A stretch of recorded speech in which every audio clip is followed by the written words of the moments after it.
Lebanon কোন দেশের কাছ থেকে স্বাধীনতা লাভ করে? ফ্রান্স। আফগানিস্তানের প্রধান ভাষা কি? পশতু। কোন দেশ অতীতে কখনো অন্য কোনো দেশের উপনিবেশ পরিণত হয়নি? থাইল্যান্ড। কানাডায় ফরাসিভাষী জনগোষ্ঠী কোন অঙ্গরাজ্যে সর্বাধিক বাস করে? কুইবেক। স্বাধীনতার আগে পাপুয়া নিউগিনি কোন দেশের অধীনে ছিল? অস্ট্রেলিয়া। জার্মান ব্যতীত কোন দেশের প্রায় সকল মানুষ জার্মান ভাষায় কথা বলে? অস্ট্রিয়া। ক্যাটালন কোন দেশের ভাষা? স্পেন। দোজংখা কোন দেশের ভাষা?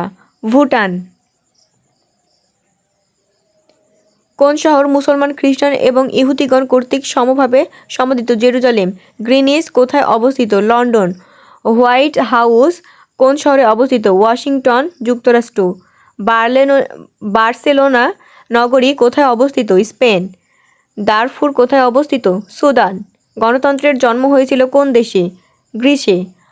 কারবালা বর্তমানে কোন দেশে অবস্থিত? ইরাক।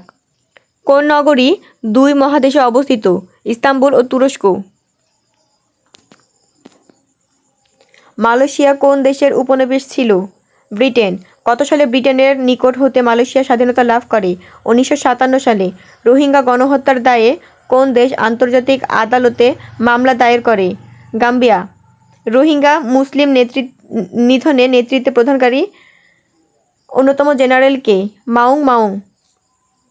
রোহিঙ্গা শরণার্থীগণ মিয়ানমারের কোন অঞ্চলের অধিবাসী? North Rakhine state.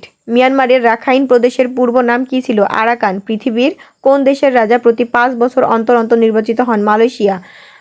মালয়েশিয়ার সাবেক প্রধানমন্ত্রী ডক্টর মাহাথির মোহাম্মদ কত বছর ক্ষমতায় ছিলেন? 22 বছর। সিঙ্গাপুর কোন দেশের উপনিবেশ ছিল? যুক্তরাজ্য।